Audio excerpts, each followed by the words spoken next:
Deca dobri, radosni, pagjat od nebo visoko. Po ezera, reki, izvori, igrat igri veseli, za detski oči golemi. Taki ladni, topli, prozirni, pagjat silni, doždovi, trava, pari golemi. Poladni zimski predeli, pagjat beli snegulki, trkalac nežni u lavini. Svet postoji od nekoj zakoni za nas, za nas. A za azbuka, P za priroda.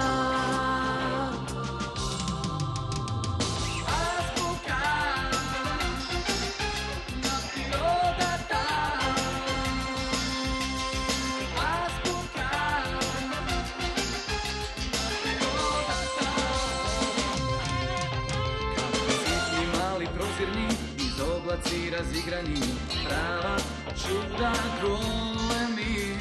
Po zemlji razni dalečni, nosa detski koraki, mislete na priroda ta. Sve to postoji od nekoj zakoni za nas, za nas. A za azbuka i P za priroda.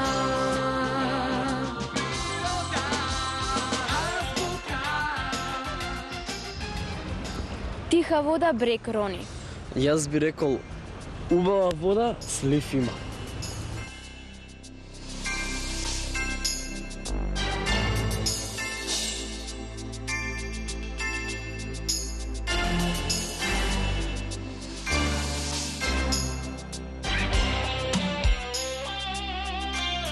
Под поимот речен слив или речен басен се подразбира онаа површина од земјината кора која е ограничена со водораздел, во чии највисоки точки поминува водоразделната линија, од каде површинските води се сливаат во главниот водотек. Сега почнувам да се буна. Уште не сме почнале, а таа ништо чудно. Што зрем ти знаеш што е тоа водораздел? Под поимот водораздел се подразбира највозвишениот дел од релјефот помеѓу два соседни речни сливови, каде што атмосферската вода се дели на два соседни речни слива. Сакав исто да ти го кажам, само не бев сигурен. Не се сомневам, но ти сигурно знаеш што е тоа водоразделна линија. Све нешто прашуваш.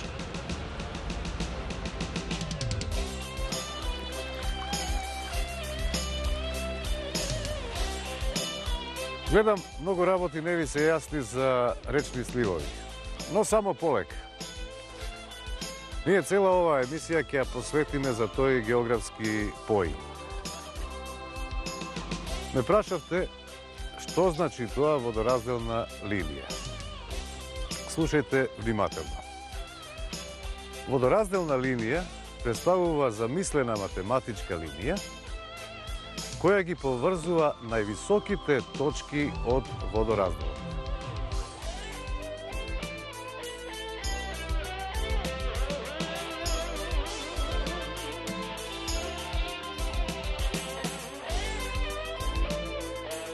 Со азбука на природата? Нема што нема да ви биде јасно.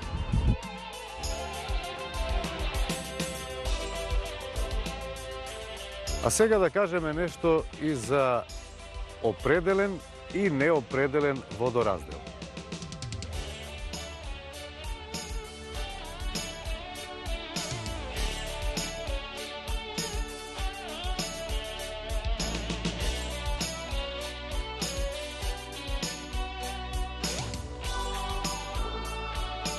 Определениот водораздел нема да ви биде тешко да го запомните, затоа што тој се јавува на високите планински предели, кои најчесто го чинат планинските сртови.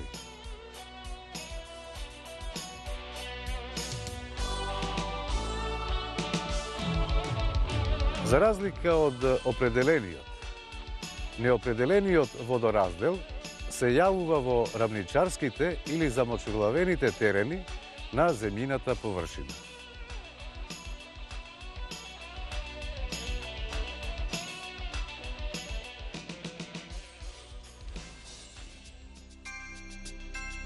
Да повториме. Определен, На планински предели, неопределен водораздел, на рамничарски терени. Што се однесува до водоразделната линија, како елемент на речниот слив во просторот, може да биде утврдена и неутврдена.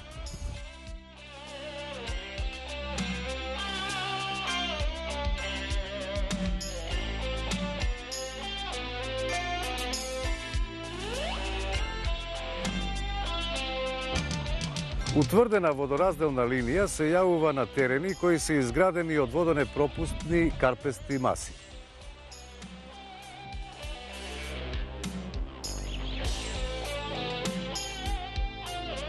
Неутврдената водоразделна линија се јавува во карстните предели, бидејќи истата не го прати водоразделот, туку се наоѓа под површината на земјата, во нејзината внатрешност.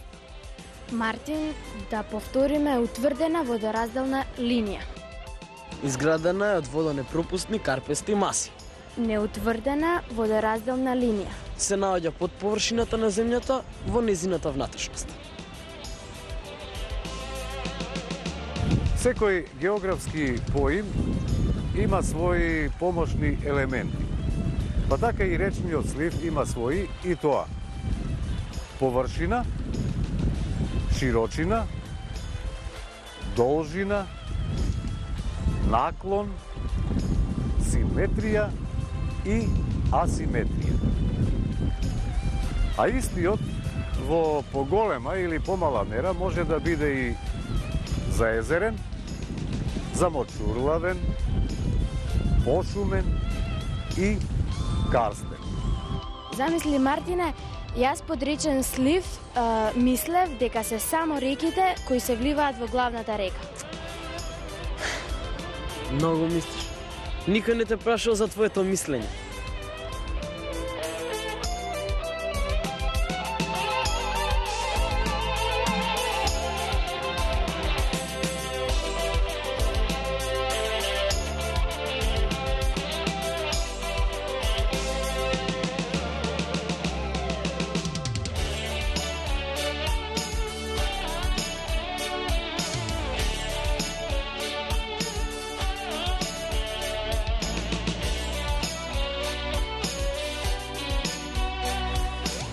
Површината на сливот се јавува како мошне важен фактор, бидејќи во значителна мера влијае врз големината на протокот. Така, сливовите чија површина е поголема се одликуваат со поголем проток, а сливот со помала површина со помал проток.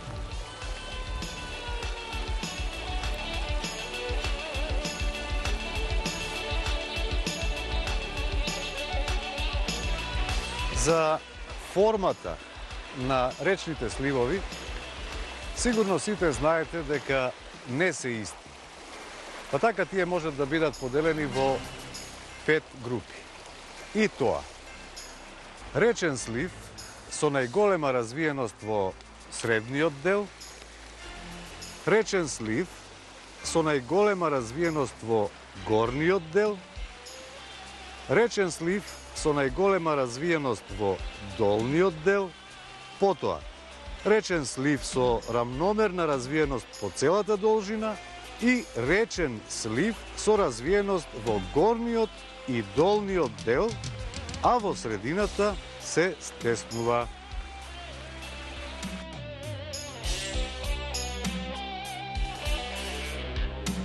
Најдобра книга од која најлесно се учи Е серијата Азбука на природата.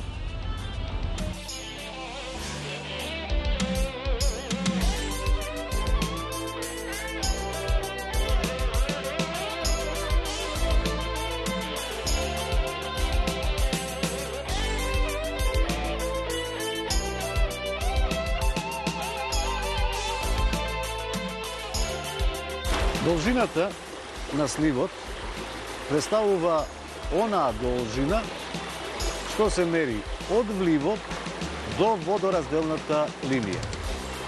Кај сливовите со правилна форма таа се мери по средината на сливот, додека кај сливовите со неправилна форма, истата се мери по медијана.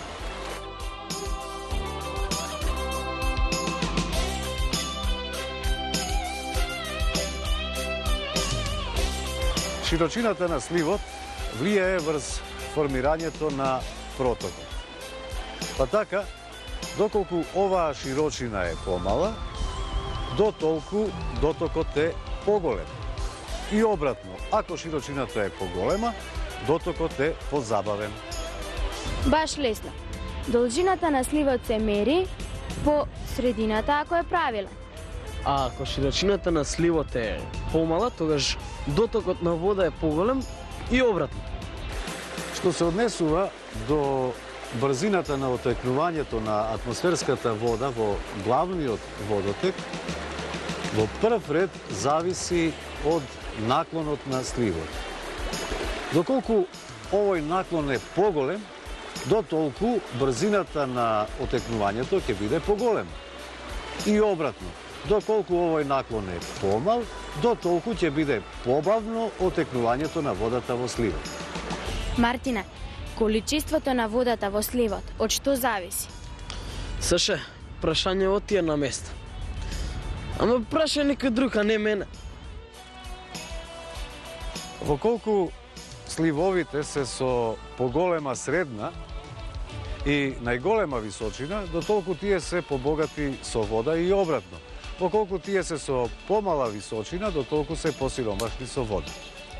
Во почетокот на емисијата спомнавме некаква симетричност и асиметричност.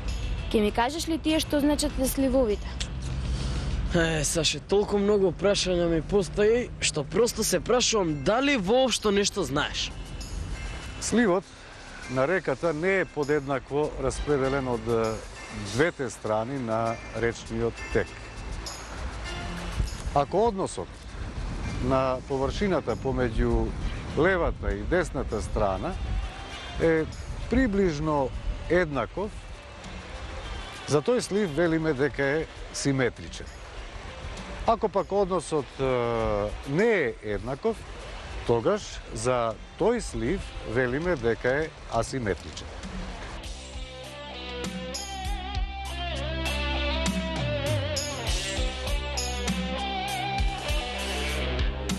Коефициентот на заезереноста представува однос помеѓу вкупната заезерена површина во сливот и површината на сливот.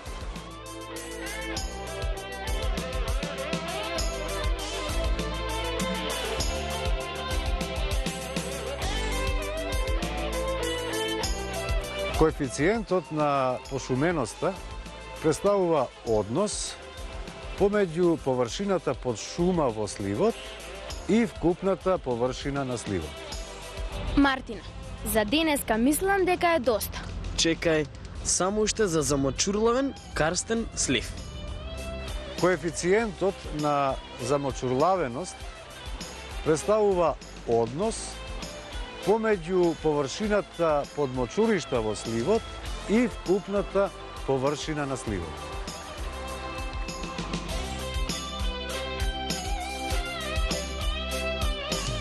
Коефициентот на карстост на сливот представува однос помеѓу површината под карст во сливот и вкупната површина на сливот. Другарчиња, јавите се ако нешто не ви е јасно од областа на географијата. Училишната програма за вас е секогаш отворена. Во воздухот секогаш има одредена количина водена пареја, која во атмосферата доаѓа од сите видови водена површина. Од океаните, морињата, езерата, реките и така натаму. Што е всушност испарување? Тие што знаат, нека молчат. А тие што не знаат, нека ме слушаат внимателно. Јас ке слушам. Јас ке ќутам. Што сакаш да кажеш сега? Не ме прашувај, ти реков дека ќе ќутам. Процесот на испарување е одвојување на поедини водени молекули од водената површина во вид на гасовити молекули. Значи, испарувањето е кога водата од течна состојба преминува во гасовита состојба. Тој што знае добро е да повтори. Тој што не знае нека учи. Колкав слој на вода, изразено во милиметри, за 24 часа ќе премине во водена пареја, зависи од многу фактори.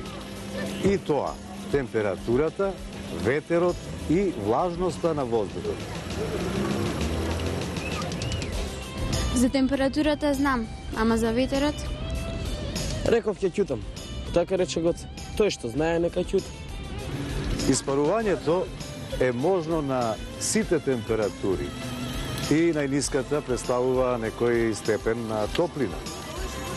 А кога температурата е повисока, тогаш се разбира испарувањето е побрзо и поголемо. Пак ја прашам, а ветерот? Леле, колку си досадна. Ветерот ја има таа моќ да ја издига водената пареја над водените површини, па така и помага при испарувањето. Дури и најслабиот ветер од 0,25 метри во секунда за 3 пати го зголемува испарувањето. А што се однесува до влажноста на воздухот, колку таа е поголема, толку и испарувањето е поголемо. Сигурно знаеш со што се мери испарувањето. Не, овој пат ќе слушам. Испарувањето се мери со евапориметром, а тоа е инструмент кој работи на ист принцип како и обичната вага. Кога лимениот сад, тоест тасот, се наполни со вода, сказалката завзема хоризонтална положба и означува 0 милиметри. Па така, кога водата испарува, сказалката се помрднува и покажува колкаво количество вода има испарено во милиметри. Испарувањето е многу тешко да се измери, затоа што инструмент за прецизно мерење нема. Како ќе да знаеме колкаво е испарувањето од големите водени површини? Ти се каже има инструмент. Испарувањето кај океаните, морињата, езерата е различито. Тоа зависи од местоположбата. Па така, во умерените појаси годишно испарува од 200 до 700 милиметри. Во субтропските појаси е околу 1000 милиметри, а во тропските појаси е помеѓу 1000 и 2500 милиметри. Но да не заборавиме да кажеме и тоа, дека испарувањето се менува во текот на денот и ноќта, во зависност од температурата. Воздухот може да прими водена пареја до известна граница. Па така, кога ќе прими најголемо количество, велиме дека тој е заситен. Но ако заситениот воздух повторно го загрееме, тој ќе може да прими уште водена пареја. Кога заситениот воздух почне да се лади, тогаш водената пареја се згуснува и преминува во ситни водени капки. Ова преминување на водата од гасовита во течна состојба се вика кондензација. Во случај кога температурата на воздухот брзо паѓа, водената пареја преминува во ситни парченца мраз, тоест во цврста состојба. Ова директно преминување на водата од гасовита во цврста состојба се вика сублимација. Мартин, знаеш што е температура на росна точка? Не оди боса по таа роса. Температурата при која незаситениот воздух станува заситен и кога водената пареја повторно преминува во течна состојба, се вика температура на росна точка. Најважни, но не и единствени показатели за влажноста на воздухот се апсолутната и релативната влажност.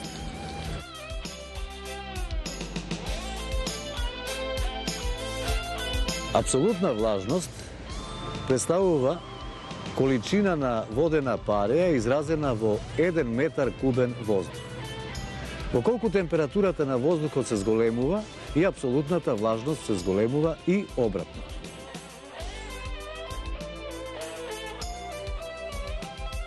Релативна влажност представува степен на заситеноста на воздухот со водена паре. Например, ако релативната влажност е 100%, тоа значи дека воздухот е заситен со водена паре. Но ако релативната влажност е 0%, воздухот во тој случај е потполно сув.